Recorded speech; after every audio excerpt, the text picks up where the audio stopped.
Hi friends, welcome back to Mark's Mark's Speed Shop. I really appreciate you coming back. In this video, I'm gonna be doing a little work on this charger. I've been talking about it, been putting it off. Every little bit you do, you know. So what I'm gonna do is I'm gonna get started on the top. I'm gonna be finishing it in this video because I don't plan on finishing it in this video. But I want to get it all set up and get started laying a little mud on it, see what it looks like. Okay, so we're gonna do that, and I'm gonna probably go ahead and cut that header with the 71C10 gasket project, and we're gonna take a look at that. Now, I don't have the pipe to fix that, so I'm gonna cut it, bend it, and hopefully get the header situated. Every little bit, you know, it takes this and that and this and that when you're doing any kind of custom type of work. So, thanks for coming back. Thanks for watching. I hope you enjoy.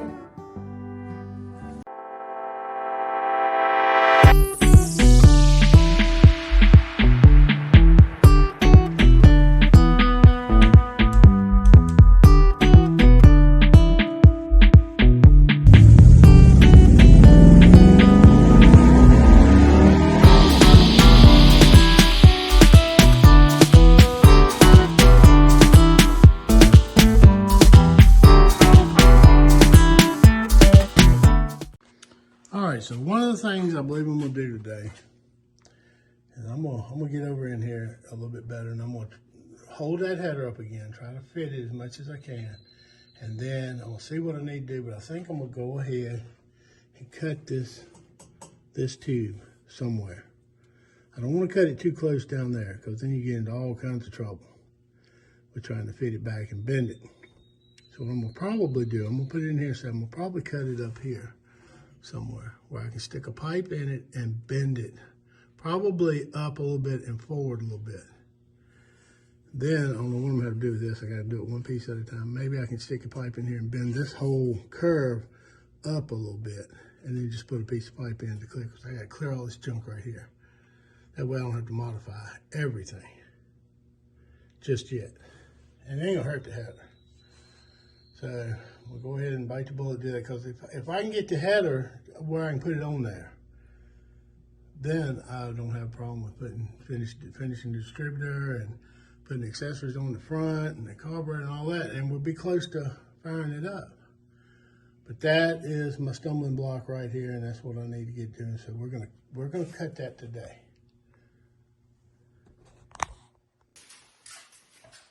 All right, well, I'm running a little tape around this because I'm going to be slinging filler, and I don't want to have to take extra time to be real careful not to get it on the glass or where I don't want it. So remember, work lazy, not smart. No, wait a minute, that's not how that goes. Work smart, not harder. Well, you know, this might be a little harder to begin with, laying out this.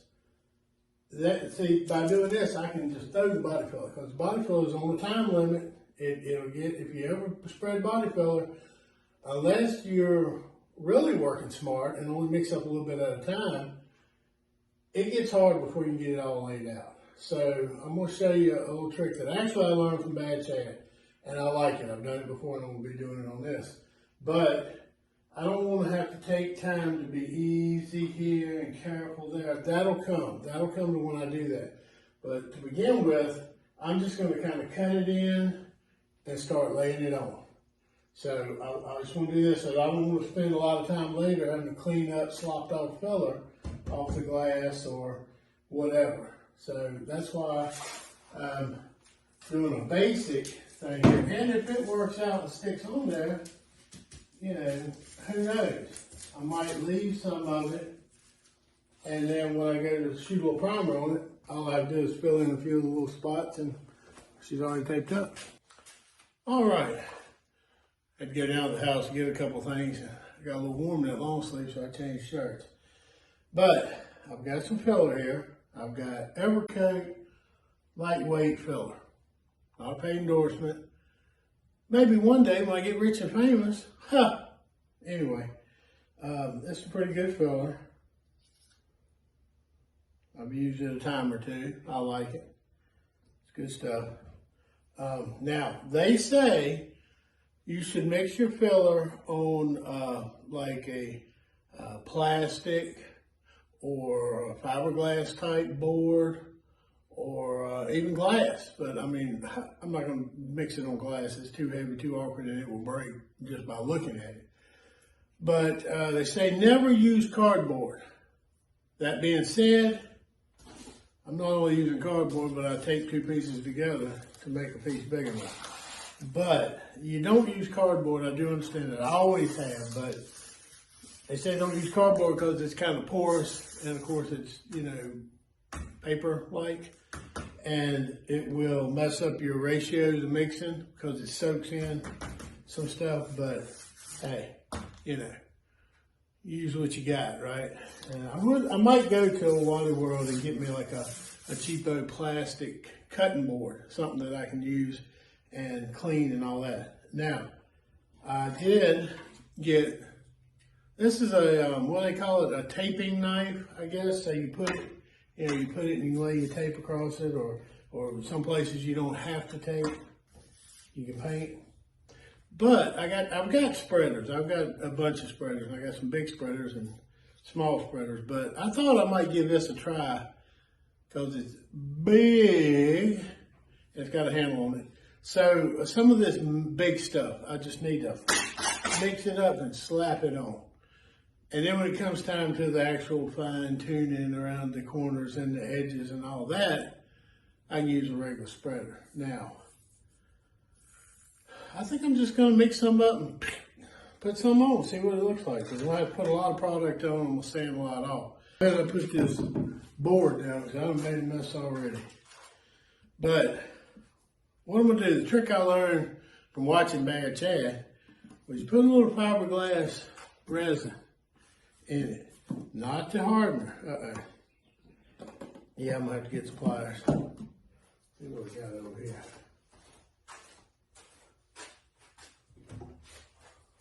That's why you should always test stuff before you get started. Let's see if I can get it loosened up a little bit here. There we go. This stuff's kind of old. I hope it ain't. It sounds like it's still a little bit liquid in there. I hope it is. All right. Now, what we're going to do now, I'm still going to use, of course, I'm going to still use the hardener. But what I want to do here is mix a little bit of, there we go. Mix a little bit of this in. And that will make it a little bit thinner, a little bit softer. So it don't harden up quite as quick. Let me go ahead before it runs all the way. Let me go ahead and mix some of this in. Get back in that tile. Okay. That's what it's supposed to do. So it won't, so the filler just won't harden up so quick. Let me jack this up just a little bit. I'm gonna get this all mixed in.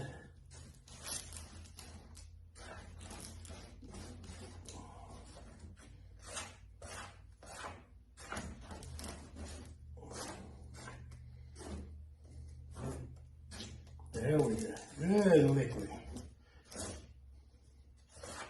Yeah, I hadn't spread body filler in quite a while. What I did to the top, that's what that top, the last time I had that off, is when I laid that fiberglass mat on the roof. Look at this on here. It's just going to be a mess no matter what I do.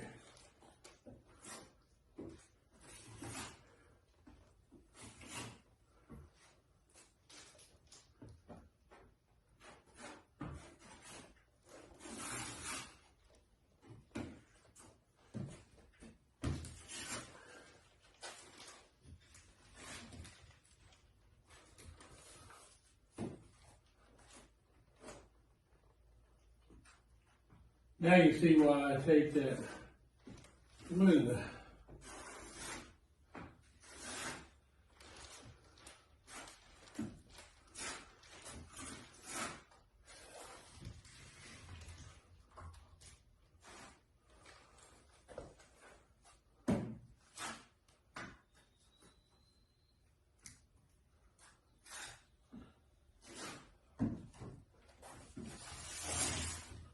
Gosh, it's going to take a ton.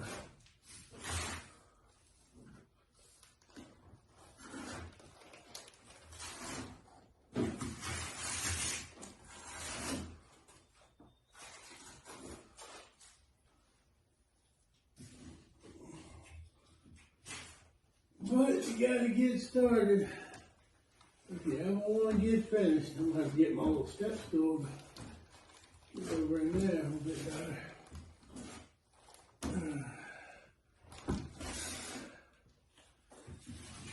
Gosh, it's going to take a lot of trouble.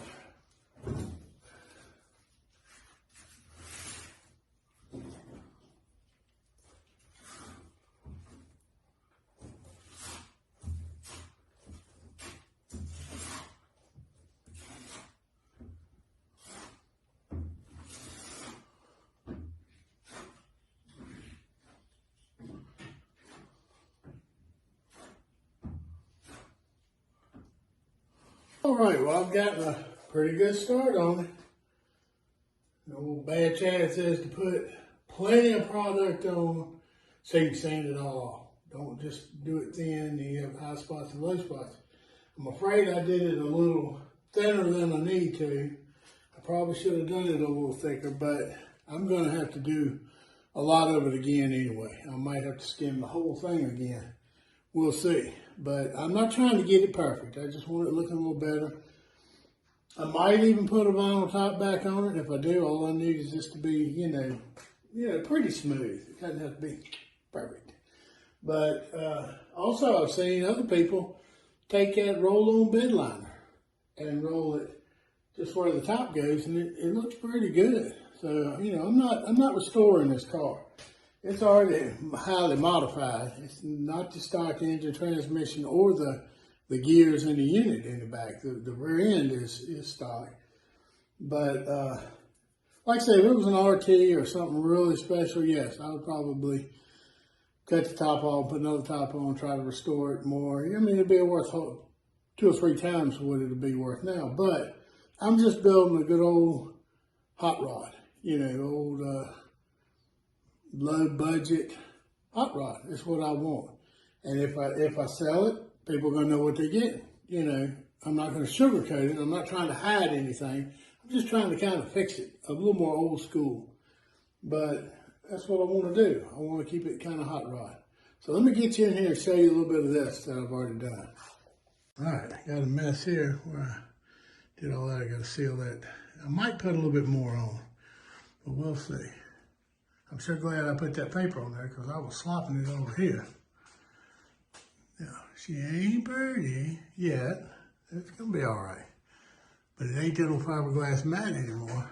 I still got a lot more smoothing to do over here and all that. But, yeah, you got to understand, if you ever worked a body filler, you know it's a limited time. If you got it where it is slow drying enough, it'll never dry. And yes, I ought to get the little scales and measure, weigh it, and you wait and you get the exact right amount of hardener in it, and it gives you more time. But I've never done that. I'm just, backyard builder here.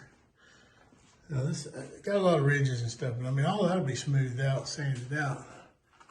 But it's a whole lot better than it was, and this is just the first, the first thing. Get over here. Yeah, I might mix up a little more and try to finish this out a little bit, at least have it all get one coat. A lot of this is just trying to get to what's left on the spreader off. I might do a little better back here, feather edge. But a lot of this should feather edge.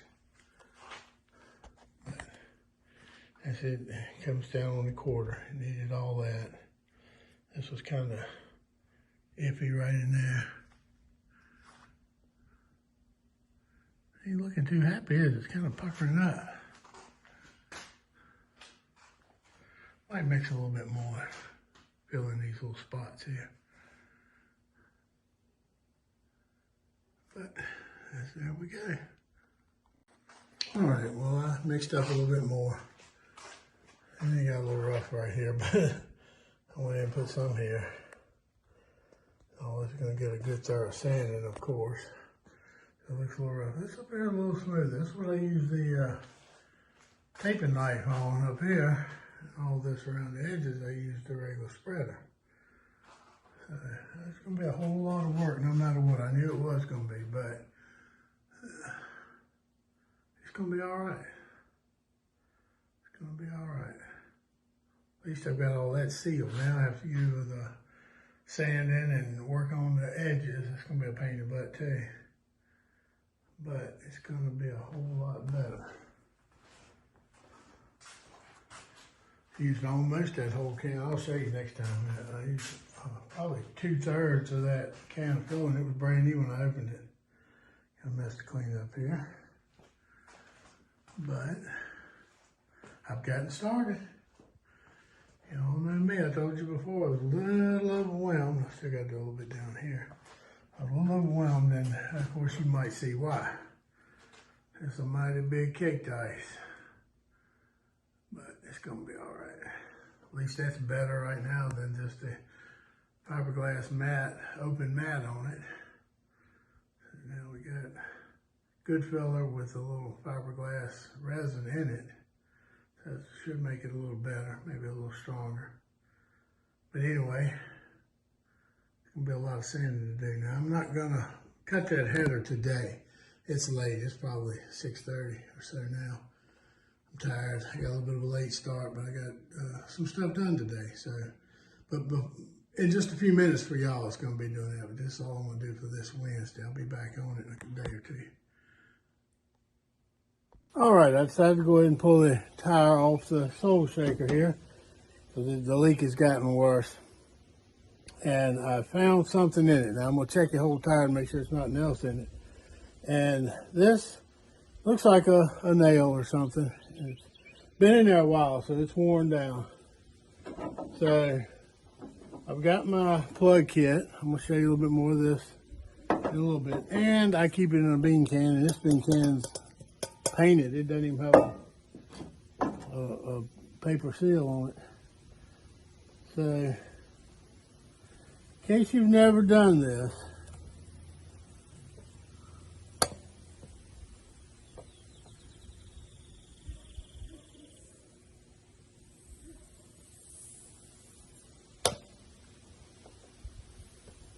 I thought I'd show you.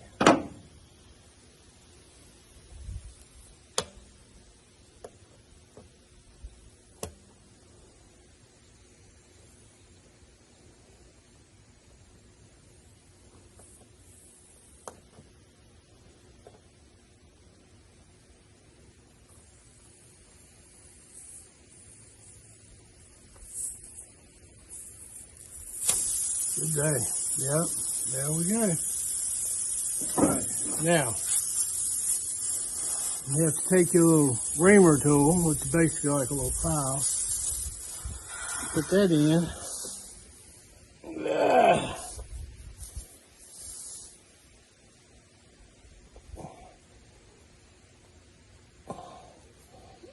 You think it was this hard getting this in, you imagine trying to get that plug in.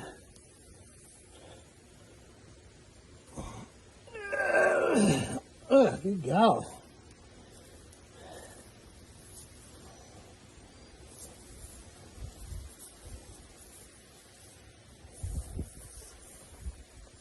I put my belly to work. All right. Now, I put this through the little outlet. And try to get that about to the center. Okay, and what you're doing here is you're trying to make this hole big enough for that plug to go in. Okay, so what you want to do, get it where you can kind of run it in and out. Then you want to take your plug, put that here. Ooh, ooh, Not enough.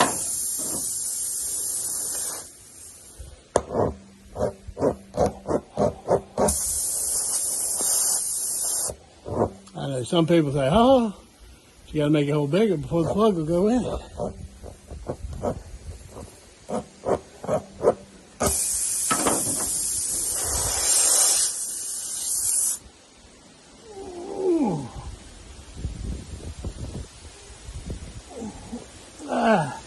There we go. All right. Get on down in there a little bit. You spin it around and pull it out. And there's the plug. Let me get a razor blade. Trim that off. It should be plugged. We'll check it. All right, got her plugged, and I went ahead and aired it back up. I put 40 pounds in it. Old habits, you know. I found my little spray bottle. But of course, it don't want to work. None of the spray bottles do. There we go. All right.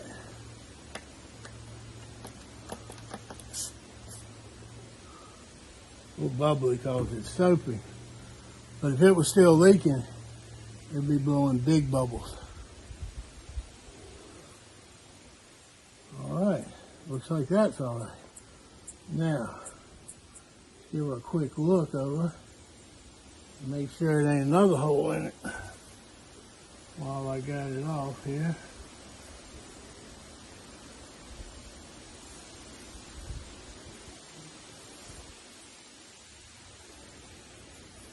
Which I will find out if it leaks down over the next day or two.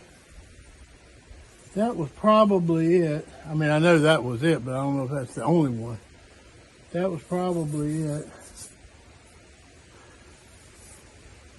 Where it just got worse and worse. Well, it's looking all right. Let's go ahead and get her back on there. Get back to work on these other stuff. Alrighty, got her back on there. Went ahead, like I said, I put about 40 pounds in it. Just to make sure.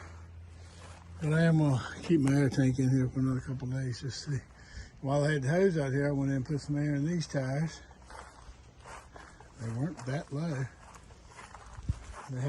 They probably all about the same, had about 20 to 22 pounds. I put about 35 in the back ones, because they were real old tires. Like I said, I got them back in the 80s, and well, maybe 90s. And the front ones aren't that old. I put about 38 in both of those, so they holding up. So hopefully I got tires taken care of for today, hopefully. So let's get back to work on some of that other stuff. I ain't got much room to get up in here with this header here. All right. Let me see if I'm going to stand up. All right, I think, yeah,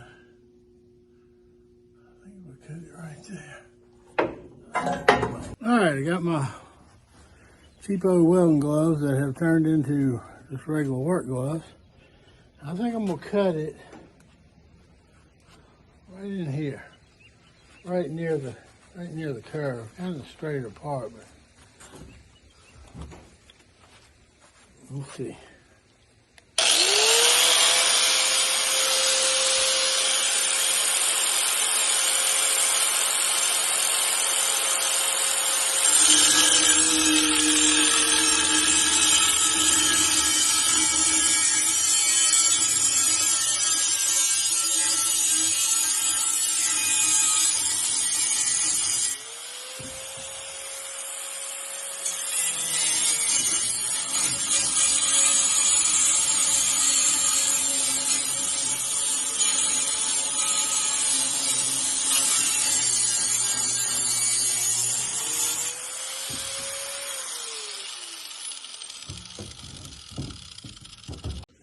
All right, well, now that I have it cut, an initial cut, I should say, right there, which I think is right, I'm probably going to have to come in and maybe cut a little bit more here or here, just so I'll have room to get in there, because I'm probably have to mutilate this to try to get it room enough to get something in there. Now, I I got my hammer and my big screwdriver and an old pry bar.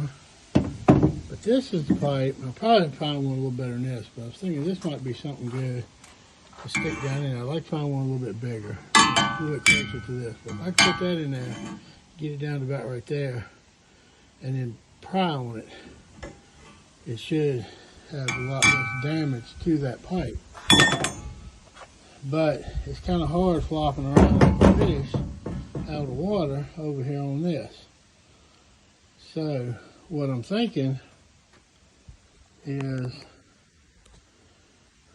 I need a vise, which I don't have a mounted vise right now, or a jig.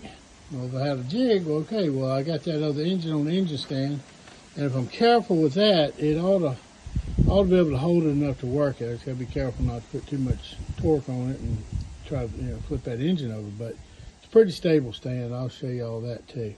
But that might be what it is. In this video, so what I wanted to do was go ahead and get it cut and get an idea of what I need to do. And so what I'm thinking, I need more clearance right in here. All this seems to be okay. But what I'm thinking about taking this piece, and I don't want to mess up where the bolt goes in, down here. So I need to kind of bend it a little more up here. I might have to put some heat on it. But I want to bend it forward a little bit and maybe up. And then bend this. I might have to take that whole curve out, bend it up, and do something like that. But I think we can get it. All right, now, it's real windy. I don't know if you can hear everything right scraping up against the building and the wind blowing. So I don't really want to open the doors right now. All my filters fly out and all that stuff. But I want to show you what I'm going to do next. So I'm not going to do a lot today. I'm just going to show you. And what I'm going to do is I'm going to take the DA with 40 grit, and I'm just going to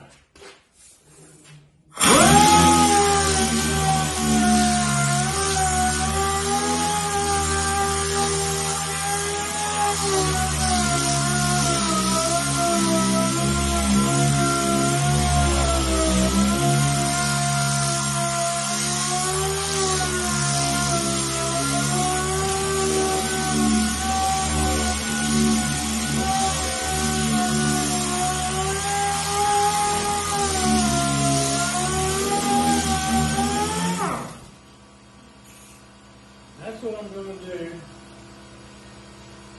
to rough it up and get it a little bit smoother.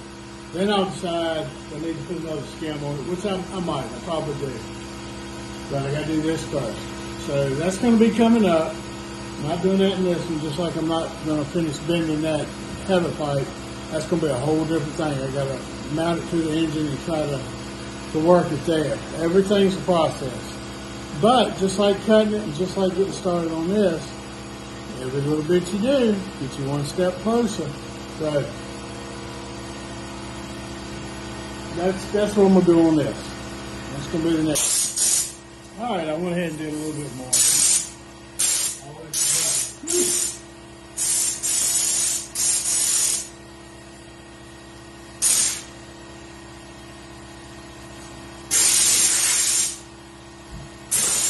What I want to do is get one of these 40 grits on one of the electric grinder sander thing, like I used to cut with cutoff wheel.